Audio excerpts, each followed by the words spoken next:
Now then, if you can't go for the BMW M140i, should you cut your losses completely and go with a different car altogether, or should you still go for the lesser 1 Series, albeit with half the engine? This is the 118i, and it's in almost the exact spec that I'd get. Let's get into it. My name's Tom, and you're watching Paragon Cars. Let's go.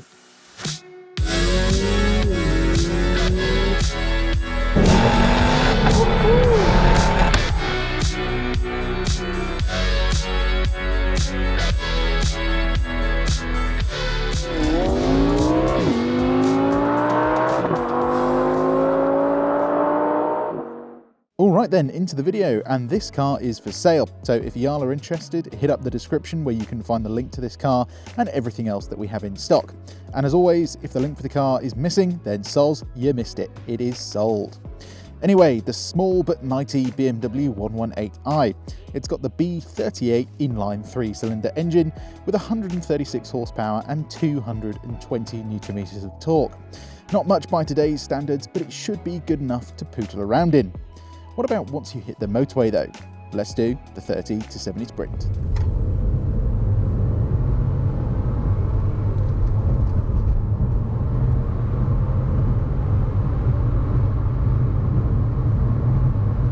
So yeah, not fast obviously, but it still beat a 1160, so there is that. However, on closer inspection, you'll notice that it lost to its manual counterpart. I know, very weird. Why? My guess is due to the lower power figures, the drivetrain losses of the torque converter automatic gearbox actually matters and comes into play. It also has to shift twice to the once with the manual to get from 30 to 70. But yeah, your guess is as good as mine, really. Anyway, enough figures, let's look inside this thing and see why this is pretty much the spec I'd get. So firstly, if you're getting the 118i, I don't see the point in getting every option, as you'll probably upgrade the car in the future. However, if you don't, you do want some key features, like Harman Kardon sound, heated seats, oh yeah, this one doesn't have that, but you should get it, the facelifted dials, extended storage, and that auto box if you live in a city. Then moving to the rear, you get, well, not much room to be honest. If you're carrying adults, you as the driver do have to scooch forward a bit, unfortunately. Having said that though, you can just about get 4 adults in the car, as the roofline is still fairly decent in the back. Unfortunately though, you don't get rear climate or any armrest as standard, so if it's cold, make sure you wear your coat in the back. Then it's a similar story with the boot really. You get less room than its rivals, but what room is there is well laid out. No load lip, a 12-volt socket, and some of the best shopping hooks that I've ever used are just some of the neat features. In fact, one of the neatest features for you people with a dashcam is the secret 12-volt socket hidden under the glove box. Yeah, I bet a couple of you hadn't seen that one before. Okay then, tour over, let's get driving, shall we? So the 118i, is 136 horsepower really enough to have a bit of fun with? Well, we are going to find out. But driving around town, this thing is a very nice little car to do it in. It's fairly comfortable, seating position is absolutely bang on, typical BMW, you sit nice and low, you can adjust the pitch of the base of the seat, and yeah, it's just a really comfy car to sit in. Steering is nice and light as well in comfort mode. This does have dynamic steering, so if you chuck it in sports mode, it will stiffen up the steering a bit, add a bit more weight. Doesn't really add any feel though. But anyway, going over speed bumps, it's okay. So this being an M Sport car, it does come with the slightly stiffer suspension, and I wouldn't say it's uncomfortable, but it has a tendency to pogo a bit when you go over bumps.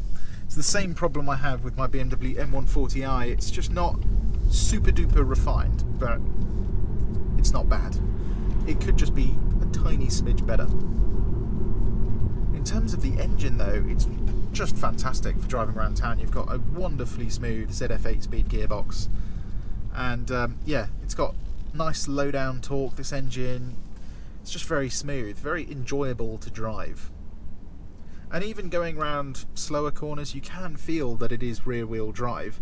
Obviously a lot of owners that had this car didn't know that, purely because they're just not really into cars. But if you are into cars, you can definitely feel this thing is rear wheel drive, especially coming out of junctions. You get the odd little bit of tyre slip, which is quite good fun. But yeah, just pulling away from the lights there. Gearbox does a wonderful job of just shuffling through gears. didn't have a rev counter, you wouldn't know it was changing gears. That's how smooth it is. Absolutely lovely. In terms of parking, visibility for a hatchback isn't the best on the market. Obviously you've got that rear wheel drive setup, so you're going to have a couple of compromises. It's not the worst in the world, mainly because you've got really nice wing mirrors that are very helpful to see out of. And yeah, it's pretty easy to place, but that's mainly just because it's a small car. The visibility out the rear window just isn't the best. But yeah, getting in a space is fairly easy. You've got really nice, accurate parking sensors. On the Shadow Edition car, you get parking sensors as standard on the rear of the car. Don't get them on the front, but you don't necessarily need that. Just the back, as obviously the visibility isn't great. Then getting out, you've got this double pull when the car's locked with the door handle, which I kind of don't understand. But yeah, getting to the first notch is very easy because it's a small car fundamentally. So for driving around a city like London, it's fantastic. And the one thing I'll mention about this is this feels like a proper car. I don't know if it's because it's rear wheel drive or it's the fact that you feel like you're really sitting in it. You feel very cocooned in this thing, which you don't really get from a lot of front wheel drive hatchbacks, mainly because you sit higher up. Anyway, coming out of junctions, I'll throttle, and yeah, there's the rear wheel drive feel. And it doesn't really feel slow. I think that's mainly because you've got a turbo just assisting you low down. It picks up really nicely, actually. And the engine, even though it's a 3-cylinder, it has quite a nice thrum to it. I do enjoy the sound of this thing. I think with an exhaust, it would kind of sound like the new Ford Fiesta ST that's also a 3-cylinder. It just has this nice sort of peppiness to it, which I quite like. Anyway, in terms of miles per gallon on the motorway, you're supposed to get 61, which I don't think this will do. BMW smaller engines never seem to quite get what they quote. But on the combined cycle, it says it will do 55, and I do believe that, actually. I think if we get a clear run today on the M25, we should do around 48 to 55. I'm hoping we get a bit more because we don't have a huge amount of fuel in this thing at the minute. But yeah, before we get onto the motorway, let's take this thing around a roundabout, get the traction control off, and see if 136 horsepower is enough to have a bit of fun with. Right then, let's go into Sports Plus. This puts the traction control in dynamic, sharpens up the throttle response, drops a gear, and makes the steering a bit heavier. We can then put the gearbox into Sports, and unfortunately being 118i, we don't have the flappy pedals, that's an optional extra. But I can use the rally style shifter down here if I want to. Anyway, let's have a little taste of this thing then, shall we? And yep, it'll still throw you sideways just a little bit. Not quite as much as something like a 120D or a 140i would. But you've still got a fairly nice chassis, steering's nice, predictable, and it's just easy to have a bit of fun with. It doesn't scare you. It's not remotely intimidating, but it's still fun. Right, into eco. So what kind of economy we can get on the motorway. This is where you kind of want it to do quite well, because I know for a fact a 140i will quite easily do over 40 miles per gallon on the motorway. So this needs to beat it by quite a substantial margin to really be worth it in my mind. Round town, obviously it's going to be more efficient, but on the motorway it really does need to do quite well as well. But handling wise, it's predictable, it's very smooth, it's just lovely, really, absolutely lovely. And yeah, even though it's a small turbocharged engine, it does develop a good enough amount of power up top. Obviously it does run out a puff just a little bit above about 5,500, but you can rev it out and it's still fairly enjoyable, I'd say. It's not like some engines where you get to about 5,000 RPM and they just completely die. There's plenty of those. But yeah, coming onto the motorway, even in eco, BMW calibrate the gas pedal pretty well, or throttle pedal pretty well, to where you can just give it a quarter throttle and yeah, you still get a good amount of boost. Look at that! Not using full acceleration at all, and it still accelerates perfectly quick enough, I'll say, perfectly quick enough.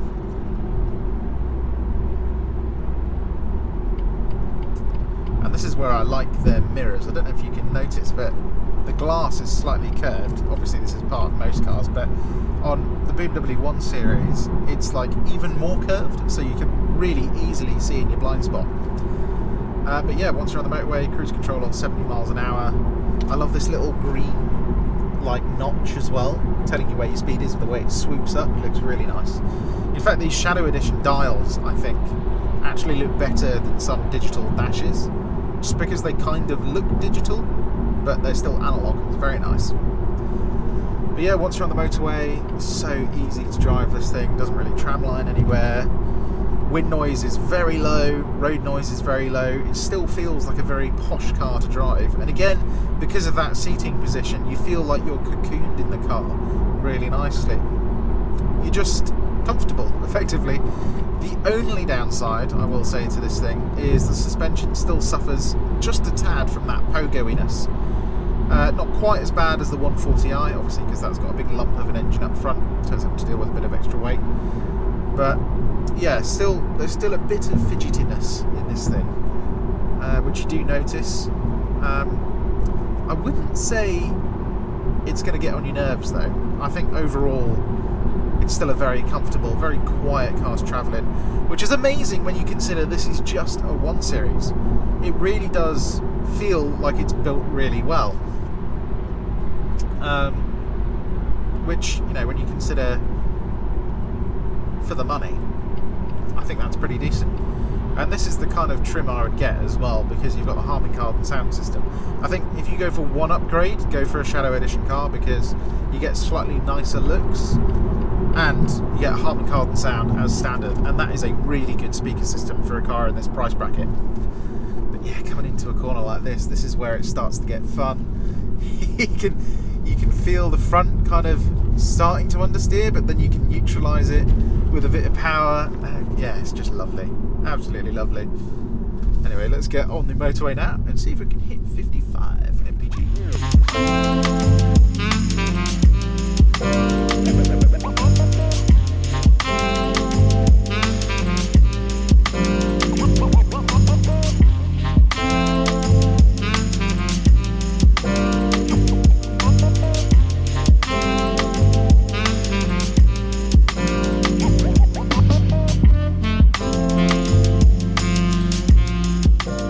Okay, so we had a literal perfect run then, and we're only just about to breach 40 mpg. I really don't know where they're getting that 61 mpg figure from. Even on the urban cycle, this thing's quoted as getting over 40 miles per gallon. And I'm sorry, I think they're just talking out their backside there. That's just not true.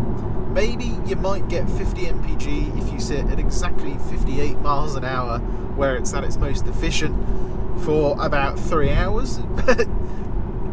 I mean, it's, you know, it's only just done over 40 mpg. Fundamentally, not a bad figure, but the BMW M140i can also match that. So I think if you're looking for an efficient 1 Series that you do a lot of miles on the motorway with, I would definitely go for the 120D. As it's got more torque as well, so you can kind of get up to 70 a bit easier, and it's not shuffling through gears on the motorway as well. I think for round town, this is definitely the better option, as you will get above 30 miles per gallon just everywhere, because it's just a small engine. But for the motorway, I'd definitely go with the diesel option. Anyway, enough complaining about fuel. Let's go and see how this thing drives on a Twisty B-road, shall we?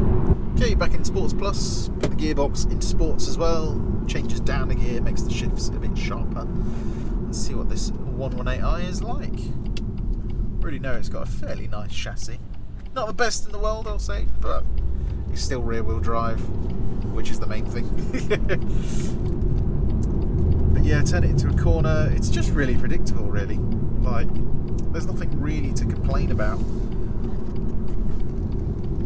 And you can drive it on the throttle, even though it's not got a huge amount of grunt. Let's go round again, actually. It's just predictable, shall I say. Might plant your foot. Nice Mustang in front. and you can feel the rear kind of squirming around. There's not a huge amount of power, obviously, so getting it to go a bit sideways can be a bit difficult. Obviously you can put some cruddy tyres on the back and then it's very easy to get sideways, but most of the time it's just the feeling of being rear wheel drive is the thing that you're going to want. And you know what, it doesn't really feel slow. Brakes, they've just been done on this car, so they're very good. Feel absolutely rock solid, which is nice. In terms of sound, it's a 3-cylinder, so can do a sound check.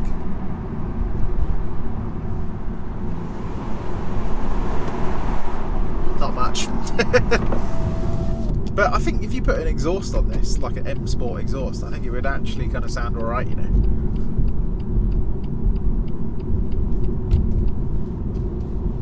It's got that kind of mini pippiness to it, which I quite like. You know, coming around corners like this, you can just leave your foot planted because you just know what the car's going to do. You know, you feel the rear kind of squirming around a bit. It's very nice, really. Not a huge amount of feel through the steering, but it is positive. And, you know, even at speed, you can give it a wiggle, and it feels very tight. That's what I like.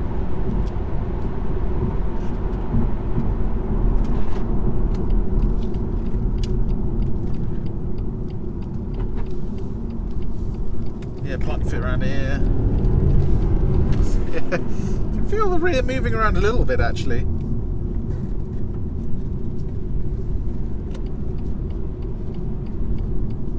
And you know, if I force it into second gear and then pull on my foot, you can.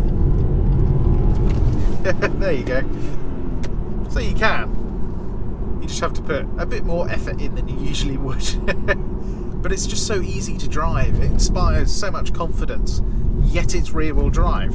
So you never get scared in it, but you're still having fun, which I really like. But you know, being a small car, as good as it is on open roads, where it should be even better is on a tight, twisty British B-road. Let's go to one now and see what this little 1 Series is like. Right then, let's give it some. Whoa, mighty 3-cylinder power. You know what, it's not bad. On a smaller road like this, you don't actually need a lot of power.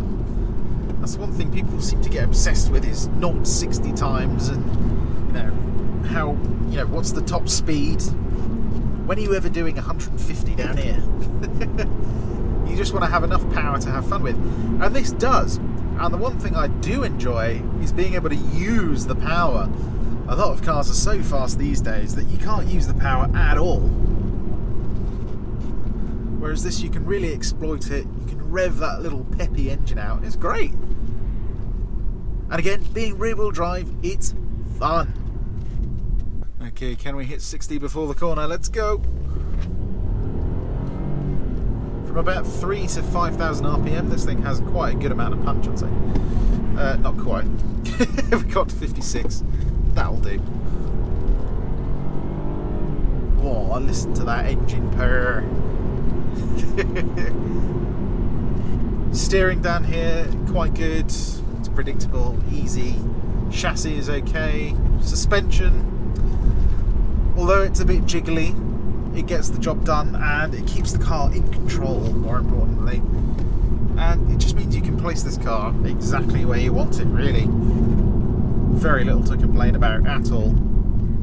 One last time then. That's what I like about this engine, actually. It's got a good amount of a low down grunt, so you don't really feel shortchanged in terms of power. Look at that. It's really not that bad, you know.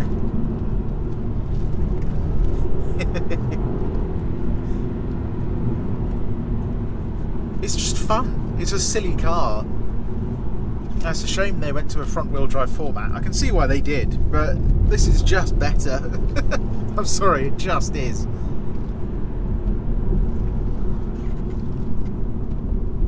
What a fantastic little bit of kit. So yeah, I mean, I think if you're looking for, not necessarily a first car, because insurance will be a bit spenny on this thing, but if you're looking for something that's just nice to drive, easy to live with, and you do a lot of town driving, and you occasionally have a B-road that you want to have a little bit of fun on, I think this is a great car to have. You know, it's got the fuel economy around town, at least, to not break the bank. And I think on roads like that, if you're not driving like a Wally, like I do, then you will save a bit of money on fuel. You know, we're still doing 32.5 mpg. If it was a 140i, although it can do over 40 mpg on the motorway, that would be in the low 20s now. So you can have a bit more fun for your money, I think. And just overall, it's just a nice car to drive. You know, you can sit back, relax, you've got a comfy seat to sit in. I think for the money, it's just a well-built car. Especially if you get the Harman Kardon sound system. Again, please go for the Shadow Edition car because it makes all the difference. It looks better, and having that HK sound system makes a huge difference into just, I don't know, I think A, you get the speaker grills, which makes the interior look a little bit more up to date, a bit nicer, and B, it kind of makes the car feel complete, because if you want to listen to music loud, it sounds good. The stock sound system in this is just a bit meh, to be honest, so it's definitely worth the upgrade. And yeah, it's just a nice car to drive. Chassis feels pretty good. A lot of people complain that it's not the best chassis in the world, and no, it's not, but it's still rear wheel drive, and it still feels quite tight, it feels quite nimble. And on public British B roads anyway, it feels absolutely fantastic. And yeah, it's a shame they went front wheel drive, I think. Anyway, as always, if you enjoy this content, please give it a like, and why not subscribe? There's not only can you see more content like this, you can see everything we have for sale, which, as usual, includes the car in the video. This is a very nice, you know, fairly lowish mileage BMW 118i M Sport with the Shadow Edition package. And there'll be a link in the description below if you want to go and see that car.